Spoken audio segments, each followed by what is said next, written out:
Welcome to the Grinders Table, the podcast where we sit with C-suite executives and founders who are taking their industry by storm to figure out how you can build an exceptional career and business. Together, we'll try to uncover how they are both defying the odds and what you can learn from their experience. Hello, listeners. Welcome to another episode of the Grinders Table podcast. And today we have an amazing lady on the podcast. In my usual fashion, I'm going to allow Lara introduce ourselves before we go into the questions. So Lara, who exactly is Lara Dendy Young? Hello, Uwem. Thank you for having me, first of all, on the podcast. I'm super excited to be here today and chat to you. But yeah, who is Lara? So yeah, I'm South African, born and bred, very proudly South African. And I think on top of that, and this kind of provides a lot of context for Conservio and the whole entrepreneurship journey within that. But I'm very proudly African, super excited by this continent, very energized by it. Love the idea of kind of like building something relevant here. So I think that's a big part of who I am.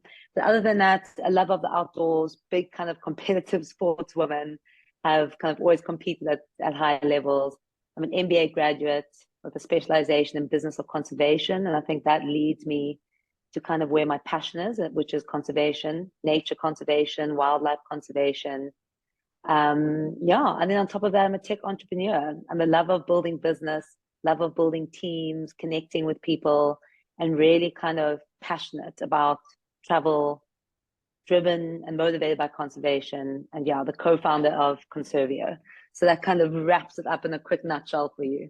Oh, quite interesting. What sports do you play? So I've played sport throughout my life, but I think the kind of main sport that's sort of been the most shaping, I think, is water polo. I'm not sure if you've seen or watched water polo. Yes, I have.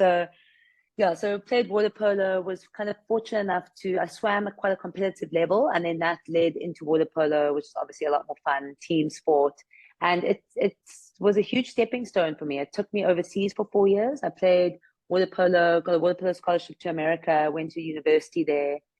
So I managed to study abroad, and then I played club, still play club, and went to Australia, played for a club there for 6 months. So it's really been a kind of formative stepping stone throughout my life.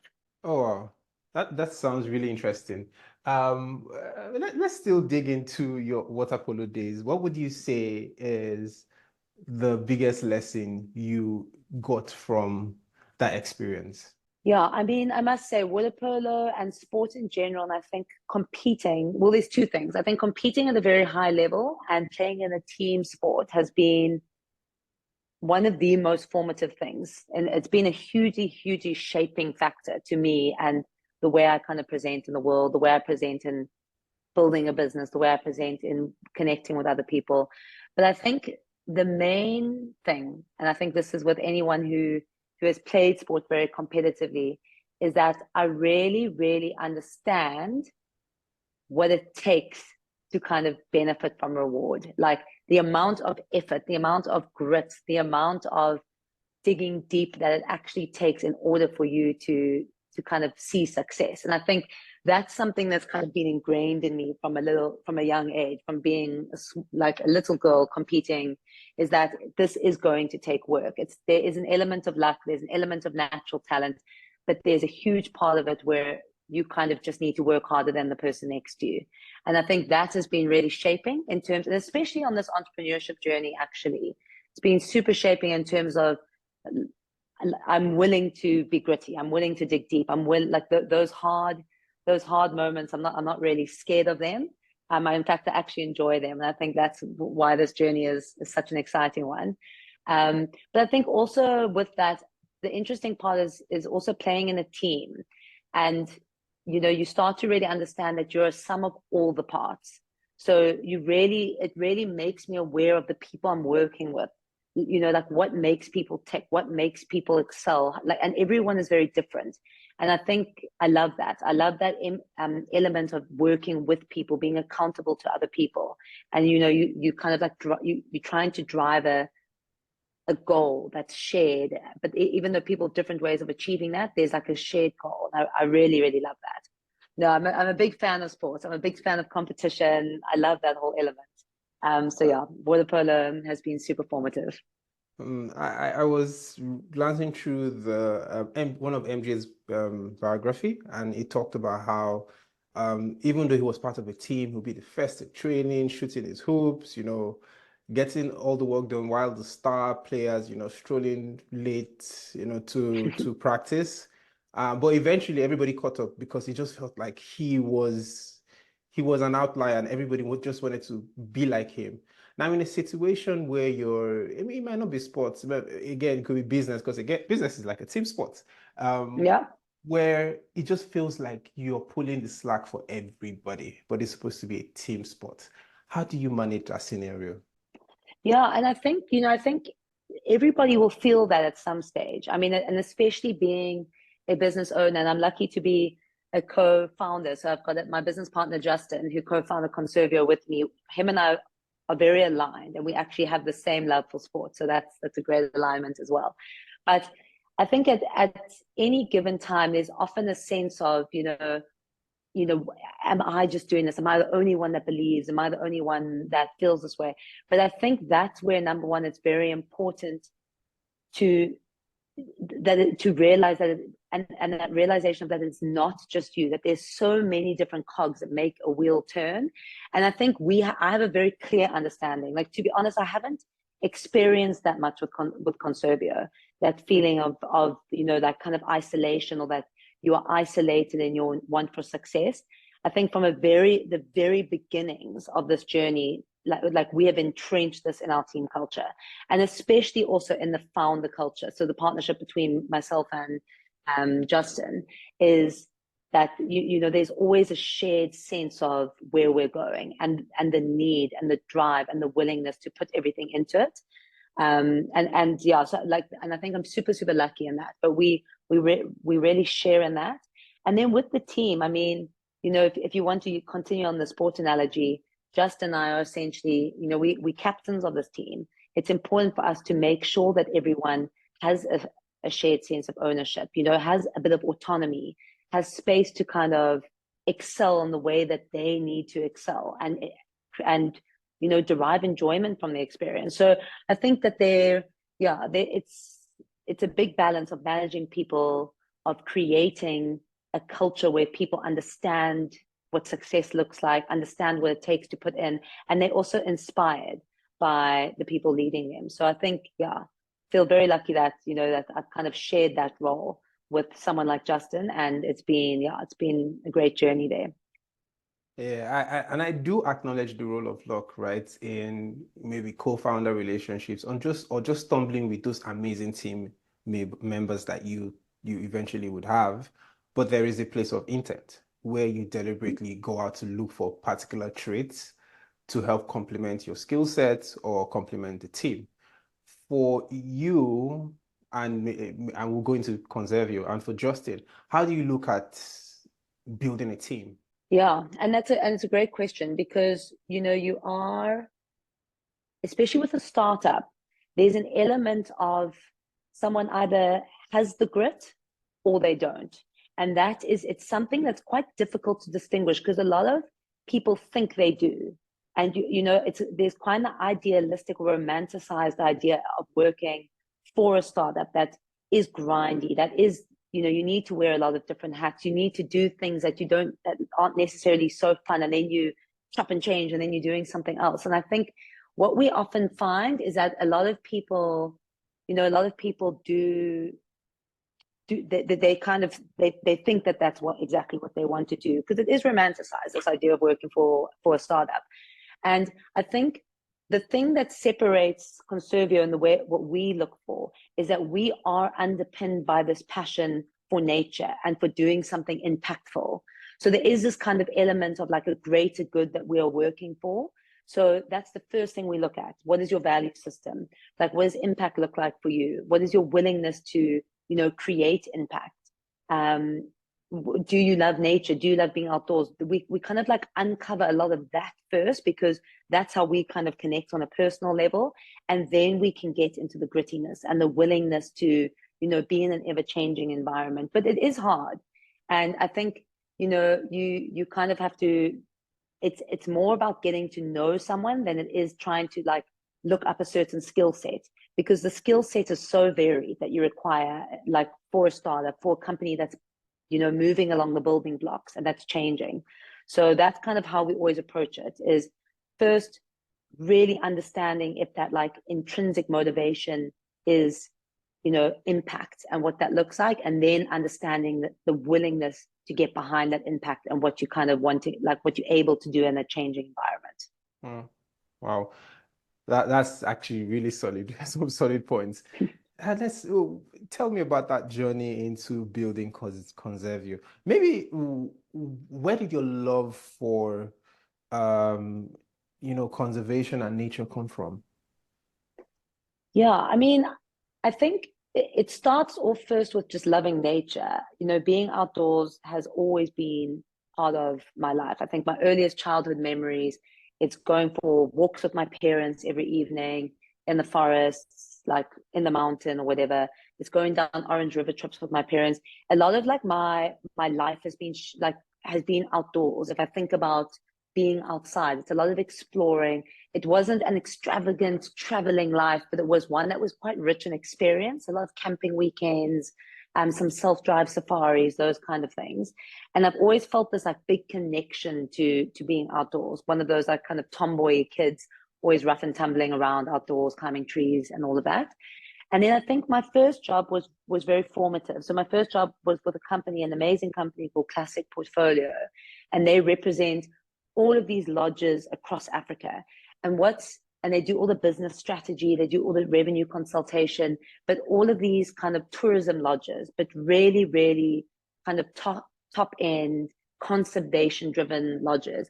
And what that did is that it took me all across Africa. So I was going to the Congo, Sao Tome, Principe, Tanzania, Kenya, Zambia, and really kind of, it made me make that connection with the reason why we have these natural areas and the reason why we're able to conserve these wild spaces and be able to experience them and support communities and create local economies that really are a backbone of this continent is largely because of tourism, because someone decided to build a lodge and use that lodge as a revenue resource for this area. And I think that kind of understanding was a huge like aha moment for me, in terms of like, oh, so this business is something that can really be a tool for conservation. So the two kind of became, and it became something I couldn't unsee or unknow. So I think from a young age, I love nature. I then got exposed into this world of tourism, and it became just this kind of driving force. I was like, no, this is something I want to be part of. I want to create better avenues for tourism and really, really dive into this industry, because it's such a meaningful one. And it really, really is. Like, you go to the dark, like deepest depths of the Congo, and you find a single lodge that is sustaining communities and like the lungs of our planet in terms of the rainforest. And that for me is quite spectacular, that it's that type of business that we can rather get behind than deforesting the area and selling timber. So I think that's where I started to really, like, my love for nature developed into this love for ecotourism, responsible tourism, and kind of like using that as a vehicle to conserve the wild spaces I love. So at what moment did it go from, oh, I'm passionate about this, to I want to start a business in this space? COVID. I think, it was, I know, interesting to want to start a tourism business during COVID, but COVID was a terrible time for tourism. It was also a time that drove the need for change. And I think, that was the thing that I found super interesting about being in the ecotourism space beforehand, is that, it's such an important industry, and especially for conservation, but there's huge inefficiency in it. There's a real lack of digitization, real lack of discovery. It's actually quite hard to book these places outside of traditional channels like tour operators or travel agents. So it makes you super reliant on single channels. And I think, when COVID hit, you see these places were flailing. They really, really were. And when you realize and you have that knowing of how important it is for these areas and for these communities and economies that these places do not fail, then you are like, okay, we need to figure out how we're going to drive business. And that was the moment. And I think, I was having this conversation. We were already kind of thinking about the inefficiencies in this industry. We're already thinking of, means to solve for problems, means to create more revenue, to drive more bookings, to create more visibility, to just make it easier to book, responsible nature-based travel. And COVID hit, and I got introduced to Justin by an email. He was sitting in Uganda.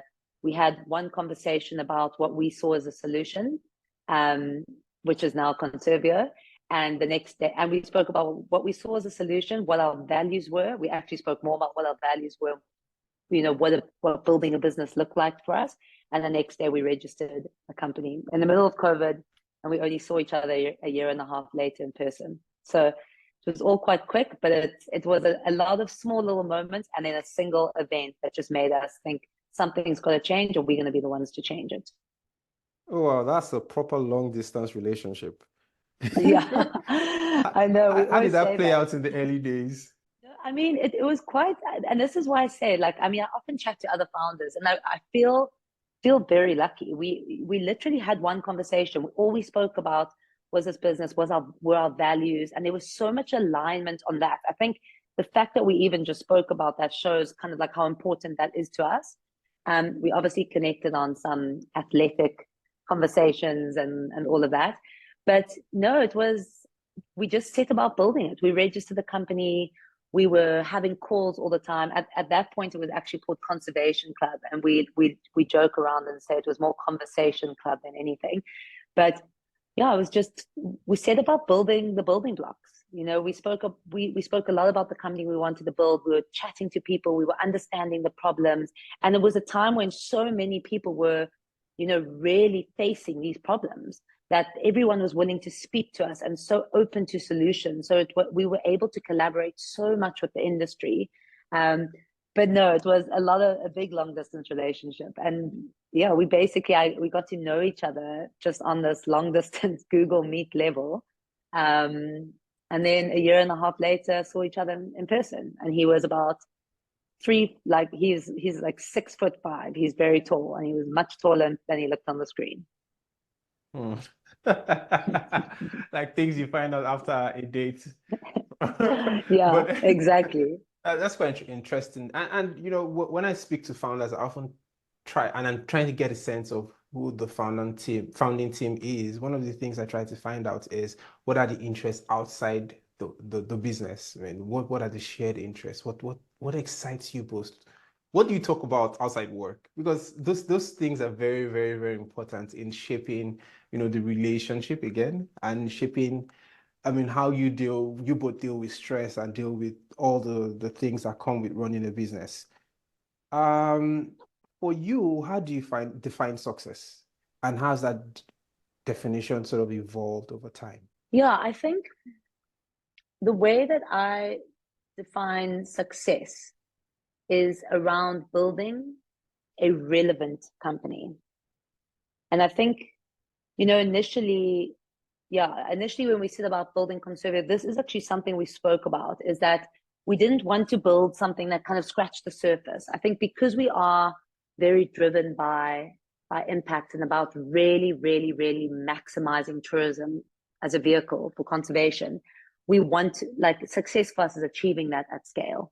So for us, that's building a relevant platform to this industry, the kind of booking channel for nature-based travel. So for getaways to nature, for safari lodges, the direct booking platform. So, and we've spoken about it again and again, because obviously we're always having these chats about where are we going in the next 6 months, next 2 years, next 5 years, next 10 years. And everything is around what do our indicators look like with our current partners. So we want to go deep. We want to be like the booking platform. So I think success, how we see that, is how relevant we are to the partners that we work with, how deep we go in terms of being a booking channel and being the kind of booking channel for them.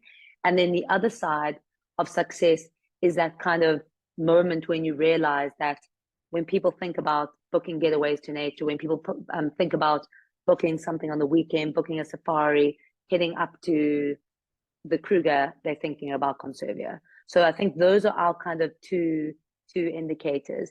But more than anything, we want to be relevant. So, and because relevant to us means impact, it means, achieving our mission of like really contributing to the bottom line of our partners, which enables them to do the work that they do. And it achieves, and it speaks to, achieving scale, getting enough people to book, because all the kind of unit economics really speak to us being relevant. So I think that's how we see success. Okay, now that we've defined success from the business perspective, let's come to the personal perspective. What do you see as success? Do you see yourself even as success, as a success? And has that definition of what a success is changed over time? Yeah, I think in where I feel successful is if I was able to do something and to live by my life, doing something that matters to me.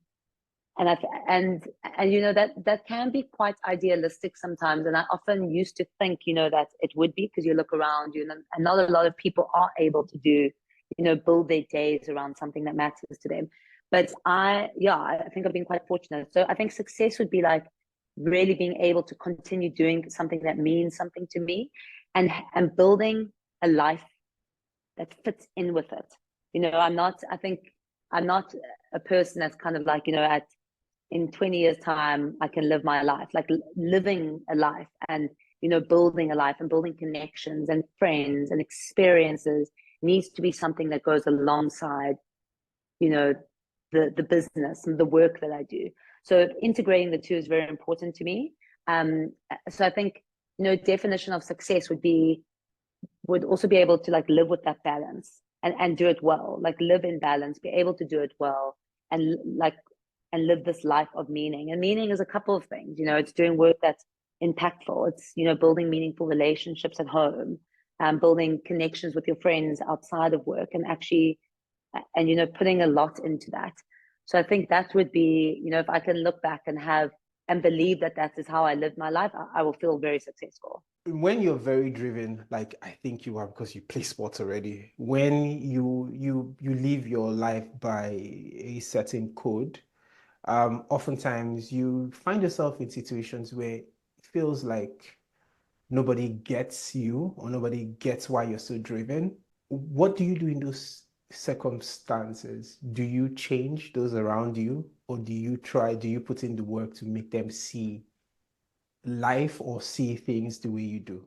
Yeah, no, and I must say it's a good, very good question, and it's a big reality, because I think, as I said earlier, within your team, you feel very understood, and especially like within my founder dynamic, I feel very, very understood in terms of like, what it takes and what we need to do to achieve this. But you often, people don't walk in your shoes, and the people around you. And I think, if you think of family and friends and all of that, super supportive, but you often do have this little feeling, which I think is, it's more of a sensitivity than it is anything, that people like, they don't really understand what sits on your shoulders. And, like the stresses you sit with at night and the pressures that are on you. So you do feel a little bit isolated in that sense. But I don't think I err on the side of wanting or needing to kind of like show everyone what that looks like. I think I'm more cautioned to not let that like dictate my relationships with people who aren't within that kind of like business circle. So to not let it like that they are all picking up on the fact that I am feeling a certain way. But it can be a little bit of a lonely, kind of like misunderstood or misrepresented and represented feeling. I mean, place to be, but it can also, you can kind of look outwards sometimes. And I mean, most of the time you are feeling so fortunate to be in the position that you're in and so kind of motivated by it. but sometimes you do look outward and you think like, oh, it must be easy on that side of the fence. But no, I think the joys are certainly big, and I think that's also life. People, they don't walk in your shoes, they can't understand it, and that's also fine. Absolutely. Um, what is the most surprising thing you've learned about yourself throughout your journey? I think what's been quite surprising has been, and it's definitely something I've had to kind of like work on, is how destination focused I've actually been as opposed to journey focused. I think at the beginning you're so clear on what you want and what you want to build and everything that you forget to celebrate the milestones. And it's something that I would hear myself saying to someone else and almost being like, celebrate the small win, celebrate every win. That's the journey is like the thing to enjoy. But I've really been surprised at how much effort I actually have to take to do that. Or have to make to do that. I have to really be like, okay, no, this is actually a really good thing. Let's stop, let's pause, let's celebrate it, and then let's move on to the next thing. There's been a lot of this has been very destination focused. So yeah, it's something that, we really put a big effort now into doing. It's just like that this whole journey is a journey, and it's the destination is actually, it's not a point that you arrive to. It's just something that like kind of moves you along the journey more than anything. Yeah, and also it's always very easy to give advice than to follow your advice, even when you know it's correct. Oh no, absolutely. Absolutely. I've definitely can see that in myself. People talk about your work-life balance, you have to figure out something, a way that, helps you be happy at work, but be happy in your personal life. How have you managed to balance the demands of running a business, but also your mental well-being? Yeah, I mean, there's a couple of things there. Again, I do have to attribute a lot to my kind of founder relationship because we both we both are very intent on this element of balance. Um, I think sports plays a role again, 100%. I think committing to a team sport, I have to be at practice. Things can wait until after practice. I think that's part of it. Um, and I think myself and my partner, we also made a very big commitment to have that balance at home and make sure we come back here that there's things that need to be done, there's always a space to do it, but otherwise we live at home, we enjoy watching a good series, we enjoy watching a good documentary, we enjoy cooking, we enjoy doing these things, and we make sure that this space feels like that. But if there is work to be done, there's a very big understanding that needs to be done. So I think it's also balance and balance. We I do live a very balanced life.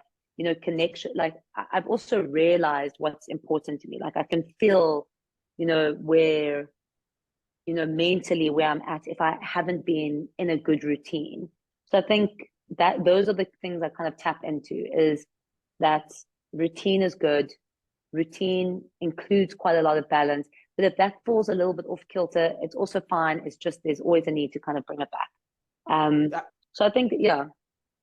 yeah, you kind of answered my next question because I picked on routines, and I find out that routines do help, but there are days where your routines get messed up, and you find that if you're not careful, the whole day get messed up also because you're just not used to the way things are. So say for example, I love to use the gym, and when I get to the gym, there's certain things I like to do before I get into the moment, right?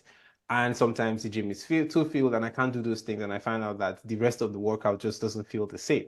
I see that reflected in my life also, how I like to work. Once some of those things that I'm used to doing, isn't there, it feels like the rest of the day is a mess. And sometimes I have to pause and I tell myself, okay, you got this. Um, you still have control of your day, and you can impact, or you can leave as much impact as you want and as you decide. Um, so back to you, when your routine is messed up, how do you center yourself and get yourself back into the groove? Yeah, I can really relate actually to.